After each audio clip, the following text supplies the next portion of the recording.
what's going on, y'all? T-Bob here. And Jake as well. And you're about to watch a little OTB LSU. We're going to give you all the latest, greatest between LSU football, baseball, women's basketball, softball, and everything in between.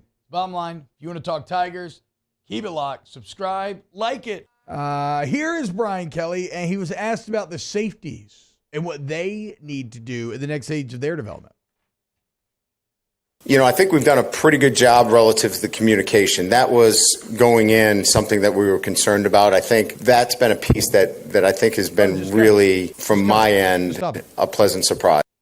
Just do Kelly 4 here. We've got to continue to stress them in tackling. That's really going to be a big piece for us is can we erase some mistakes up front? And when we say mistakes up front, if we cut a gap loose, if there's an issue up front relative to a run fit, can those safeties erase for us? And we're not there yet. We need to continue to evaluate that. You know, we've got a young group that we're trying to get as many reps back there as well with the veteran guys out there, Jordan and Jordan. Those guys are doing a really nice job, but we got to continue to get the young guys some reps as well. That will be the next stage for us in the development of the safeties. Practicing tackling in today's game is probably pretty tough. I mean, you probably get it, maybe a handful of periods nowadays? I mean, it feels like I've seen some clips where they've been doing it. I don't want to say often because you're not going to do it often, to your point, T, but it does feel like it is a point of emphasis. I mean, I just saw one where Josh Williams, and it was a live drill, and he makes a great cut, gets into the end zone. And we saw Caleb, yesterday's 10. Was that from the 10? Was that? Yeah. Yeah. Okay. Yeah. And then Caleb Jackson, we saw the video, and him running over a linebacker. We saw him take it to the house on a counter. That all looked live to me. No, they have. They've had some periods. Blake Baker talked about it. I can't remember. He put a number. Which I wonder how much of that. 4. He said 4 periods. I wonder how much of that. 4 days of practice. Okay, 4 There's days multiple of tackling. periods. Right, but I wonder how much of that they didn't do last year. I would love to know that information, like what their practice schedule was last year compared to what it is now, because the last 2 years, and really going back to the last 4 years, but 2 years with a bulk of this coaching staff, the season opener, there's been some issues getting the guy on the ground. I wonder how much they changed their practice schedule. Hey, look, we got a high-powered offense. The last 2 years, we've been poor tackling in the opener. It has really showed. We haven't been ready. We are going to change that up. I don't remember them doing this much last year. I could be wrong, but I don't remember it.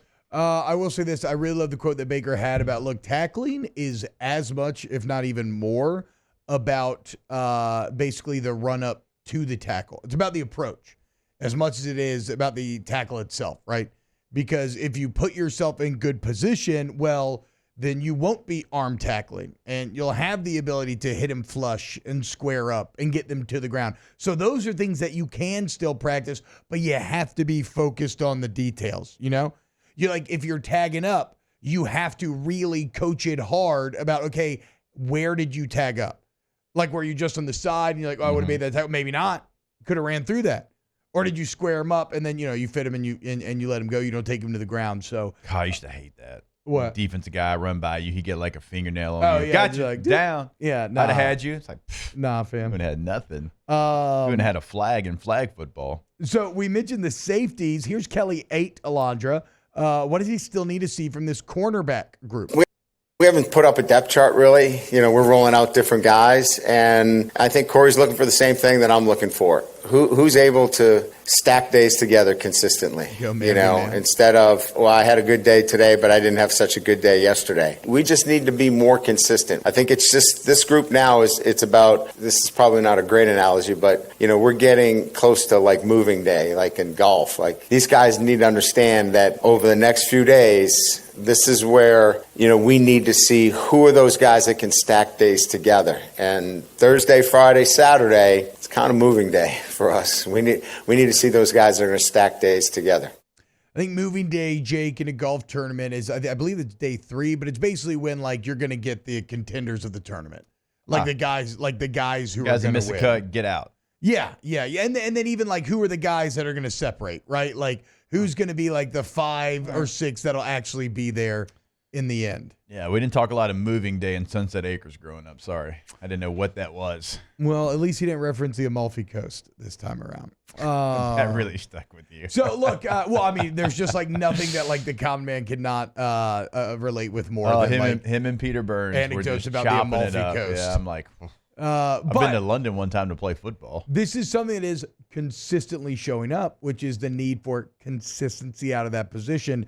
Let's put a pin in this and continue to watch it as camp goes on and see if he starts to change his tune. Wow, Jake, what incredible takes. I mean, those guys, they're just the best. I think so. And if you think so, again, hit the like button, subscribe, ring the bell so you get notifications when we post every single day here on OTB LSU.